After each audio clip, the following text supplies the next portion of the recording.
So this is where the magic happens, Shawn. This is awesome. Do you have a name for this place? Is it Camp Shawn or? Well, it's called chemistry. That's my whole thing. I mean, this is located on I have a little ranch north of Los Angeles, at Chemistry Ranch. So this is Chemistry Studios, I guess. Yeah, everybody's studio is different. I think everybody makes it to work for them. So I have it kind of built a certain way, and it's all floated and stuff. But I really like that kind of low key ranch look, and sometimes at night I'll just in the summertime I'll just blow all the doors open and record anyway because it's really cool. And that's actually led to some interesting results.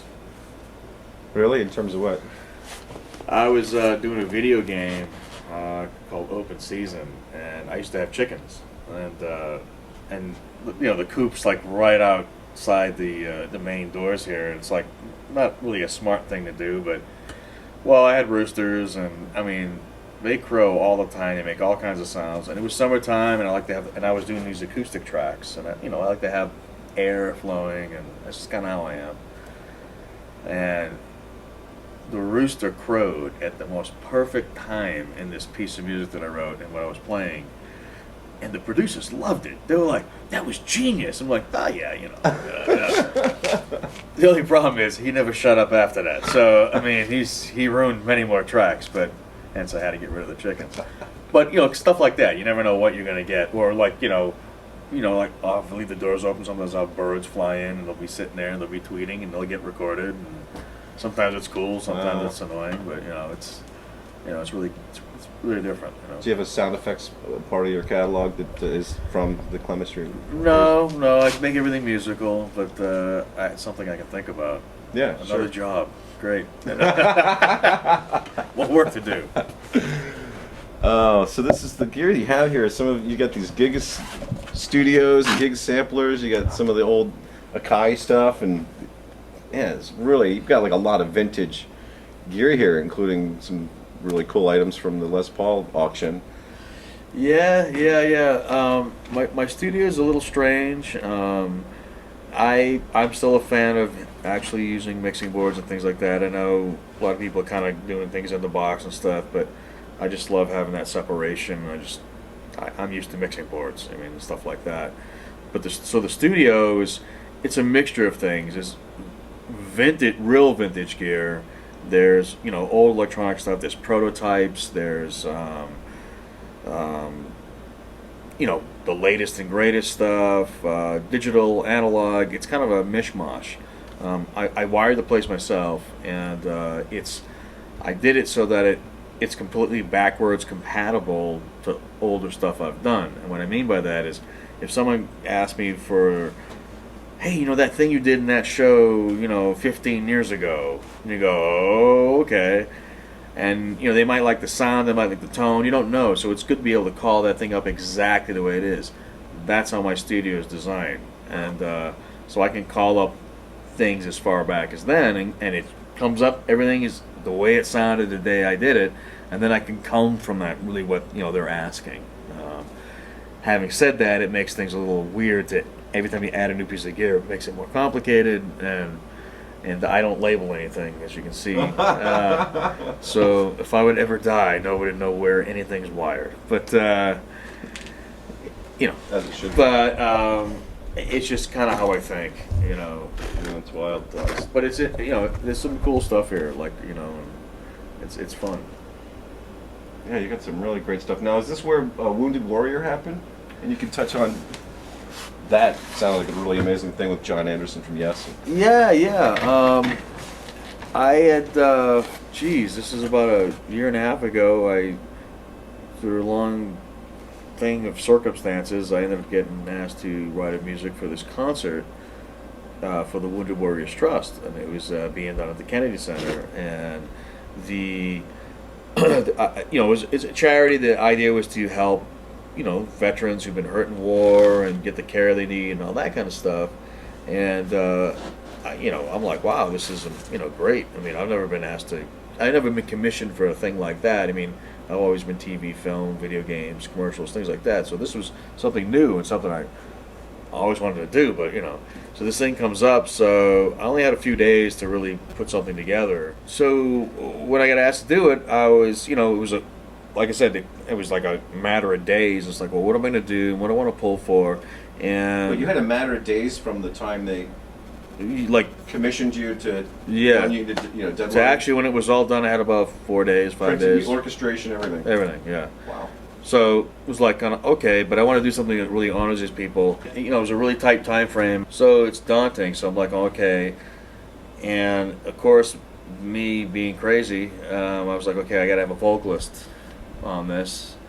You know, because they gave me, it was amazing. I had a 106-piece orchestra and a 250-piece choir, and then I said, yeah, but I really need a soloist on one of those parts. And so I thought of a friend of mine named John Anderson, who's the singer for Yes. And I've known John for a few years, and almost worked on a couple of projects. And it was a film that I had scored a couple of years ago that we were almost going to do something that didn't happen. And that the ideas I had for what I wanted to do with him never went away. So when this came up, I don't know why, but it just seemed like a perfect. I got to call him and say, let's do this. So I called him up, and he was like, yeah, let's do it, and this is great, and it's got to be powerful, and there's something to music, and he was writing his words and coming up with these cool, solo melody lines, and for him to sing, and it was just a blast. But it happened so fast. I mean, literally, I sent him stuff, and like an hour later, he'd send me something back with him singing some stuff, and I go, cool, I like this, like that, send it back, and then go, oh, I wanted to change this, and so it was like, and then it was done, and wow. And we performed it, and we got standing ovations, and it was all these military people, the generals, admirals, lots of politicians were in D.C. It's great. It was too hot though. I don't like humidity, and but it was awesome. I mean, and these people really moved by the piece, and it really connected with them, and that was something that was really cool, because doing film and stuff is different. This is like it's more of a live. It is a live experience. I mean, but it really, you could see the immediate reaction, and how it affected them, and it was really neat. It was a total blast. Amazing. Well, for the Ray Bradbury, did you need to get music written and Well, we're great film, cool stuff, but it's a documentary. It's a tight budget, so no, there was no money for musicians, so everything was done here, and it came out great. I mean, I thought it came out pretty cool.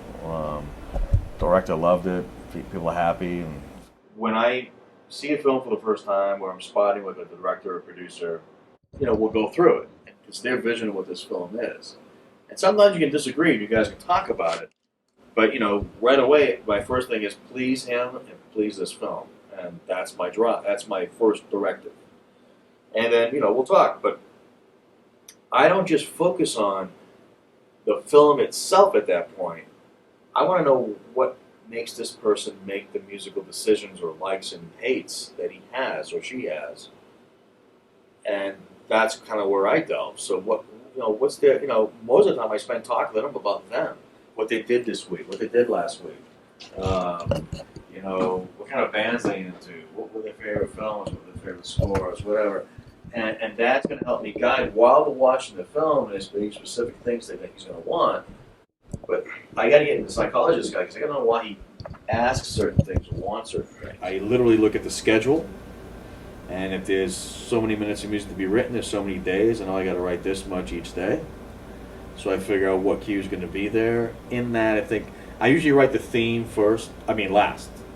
I don't want to even touch the theme until I'm done with everything else, because I think the whole story is going to tell me what the theme really is, especially when you have like other themes. I kind of work backwards, I guess. But I'll look at certain things, and I'll go, okay, and of course you look at some scenes that are going to be harder, and you go, okay, maybe I'm going to need extra time. So I put together a schedule, and then that next day I start, and I go, okay, so I'm doing this cue first. And what I'll do is I'll just watch the scene once, and then just think, and then watch it again. And by the third time, I'm writing music to the picture. And I will not watch much more of it after that, unless it's like something we have to have like complete dead-on hits, if it's like, especially if it's a cartoon or action film. But at that point, I'm getting the flow of the scene, and where it is based on the story and what hits me first in my head. And that's what I say about spontaneity and improvising and all that, because usually your first thoughts are the best thoughts. I don't like overthinking things, and a lot of times you don't have time to anyway, because you're on these incredibly tight deadlines. So, and usually your best thought's the first thought. It's like if you're in a band, you're taking a solo, whether you start on something really cool or bad, you got to make that thing work for at least 8 bars.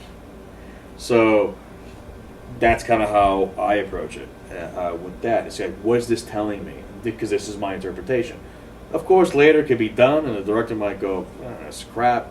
You gonna fix it?" Or maybe go, "Oh my God, it's incredible. I want it everywhere." You know, that's besides the point. But that's my process, and then I just write. I do it here in the studio because, you know, you gotta make a mock-up, or even if you're gonna have a budget for live musicians and all that. Either way, you gotta have something for the producers and directors to hear before they commit to either recording or accepting the cue.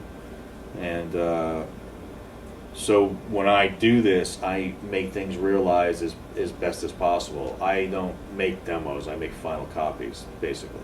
So that way they're in the most pristine way that I can do it here. You know, with reason. I mean, you know, I'm not going to put 80 players in there, but, you know, with what they're giving me, you know. So I guess that's the process. It leaves here and it's final. Versus More having times to go than not. re-record or using full orchestra or even. Yeah, nine times out of 10 it just comes out of this room. Yeah. So you finished the Ray Bradbury documentary. Let's hear it. Okay. Here's the last piece that I did for the film.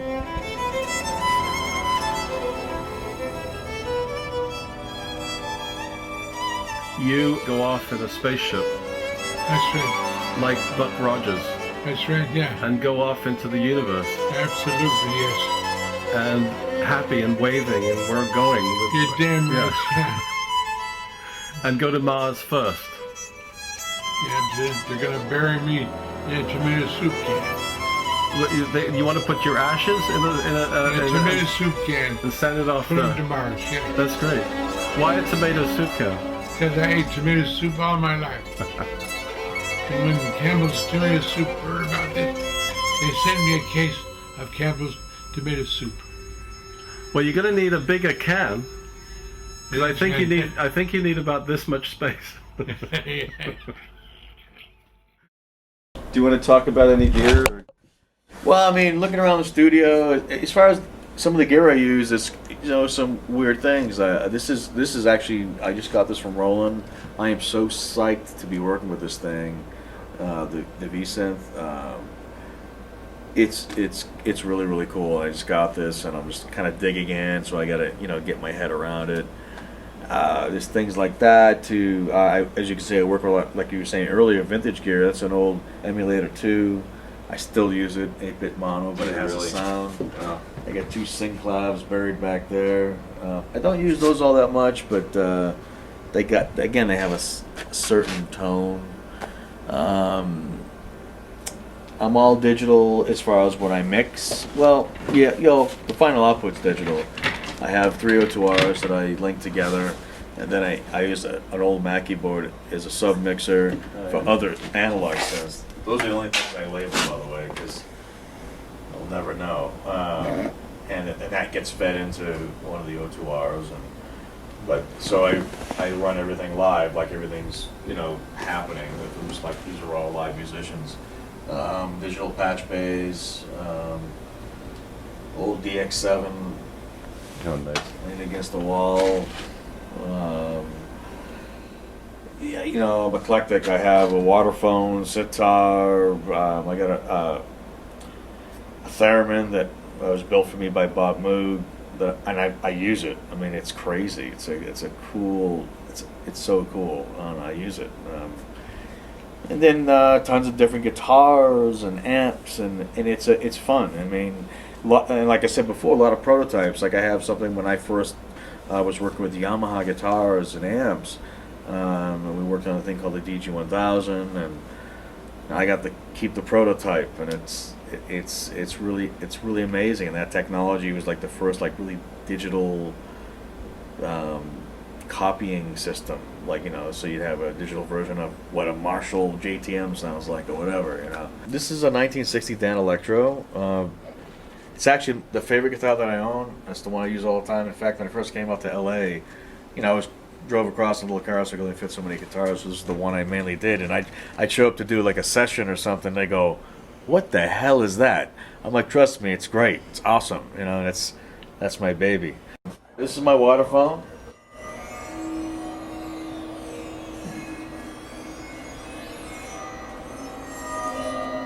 You get the idea. I need a little more stuff there.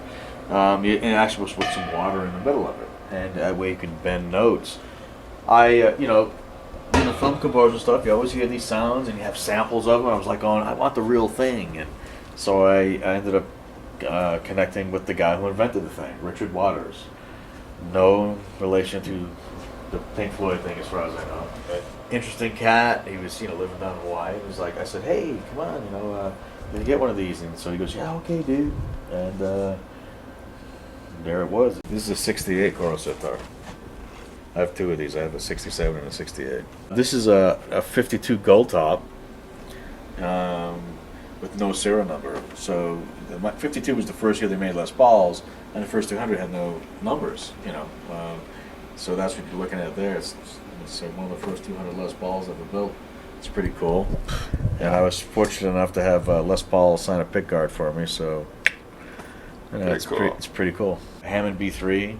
And I actually got it off of Les Paul's estate. A lot of people don't realize he was also a keyboard player. I think originally he played keyboards. I'm not really sure about that, but aside from inventing everything that we ever use, I got this off his estate. Very, very cool. Some really interesting modification stuff, and I haven't used it yet on a gig, and I'm dying to. That's the newest thing I just got in here. We talked earlier about the Yamaha prototype. This is that. Oh, that's it, the TG1000. And like, I don't get rid of anything. I use every piece of gear I have, and like what's in here is what I'm mostly using. I have other gear that I store, and if I'm really looking for some other crazy thing, let me get in there and do it. Back here, it's kind of a mess, but that's a 1952 Regal. It's actually signed inside on the chassis by Leo Fender. Wow. Another one of the creators of everything. So when I say it's really eclectic, it really is. It's all over the place. And it's an old rig I used to use when I used to gig and tour and stuff, and I still have it here. It's a 66 Echoplex. Oh my God. Wow. Still works. It's clean. It sounds amazing. Wow. Oh man. And it still has the manual too. Yeah. Like, and an extra piece of tape, or I don't know what that is. That's cool. And it came with a box of tapes too. That's the real deal right there. Yeah. It sounds awesome. And then another pedal, a friend of mine in New Jersey actually. These guys, really cool stuff. He kind of basically, from what I understand, is kind of tonally wise, kind of went after those old, like, you know, the MXR distortion days, all that kind of stuff. Those days of those cool sounding pedals. I mean, everybody wants that green little stomp box, you know. But then he did his own twist to it. These are really, really cool. And then I have an upright piano next door that's all messed up, and I use that. Well, is that would be called Dog. That's Doggy. Dog processor barks. It's incredible. Dog processor? And, I mean, it barks like amazing. You just plug the guitar in, you connect the cord, and hit a chord, and it's like, you have it. You like it. Sounds like a sitar. It's what they used in the 60s, man. And you have a real one over there. Yeah. These are the harp strings, and you can tune those to what key or chord drone you're going to be in. So what I did is I took two of them, I set them up as a polychord, and I used mallets on these and to kind of sound like a dulcimer. And so I used that as a kind of a melodic, rhythmical track on this theme I had to do for a movie. It came out really cool. It was bizarre. You know, I have Giga Studios. I have all these old samplers and stuff. That's my main thing. Plus all the new plug-in synths and all those things. You know, this hodgepodge. But I'm still a fan that anytime I can record anything live and have air moving through a microphone, it always sounds better. I mean, that's my theory. But So that's kind of what I do here. This weekend I'm kind of just exploring. I'm gonna probably do some recording tomorrow. This album that we talked about earlier, Odd Noise and Chemistry, and so I'm gonna be doing some recording of guitars and things like that, and just kind of been messing around with thoughts in my head and like, what am I gonna do? So miking up amps, picking up the right mics and stuff to put on them, and so kind of just that's kind of what's been going on this weekend so far. Tomorrow things will get loud. Nice. Yeah. Do you have a piece of gear that has a story that you can think of, just whatever hits you first that has an interesting story behind it?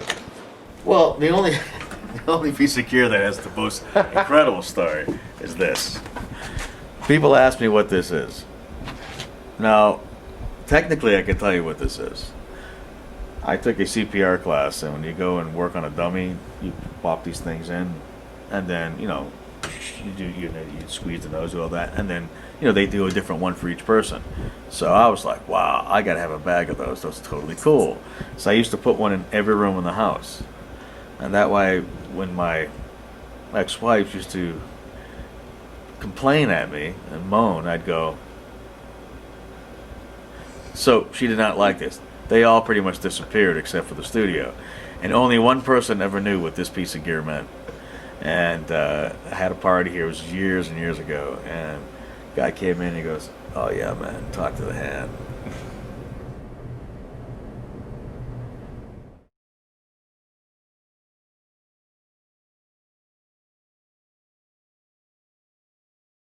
Only had a few days to really put something together, and I did it, and as doing this, I said, I borrowed that melody from the cell phone. Yeah, right. I wrote that. No, You probably rich. yes. Sorry about that. That was me. No, I'm just yeah. apologizing for Oh, thank you. So It's easy to go, right? I'll start over now. Yeah, sorry about No, that. that's all right.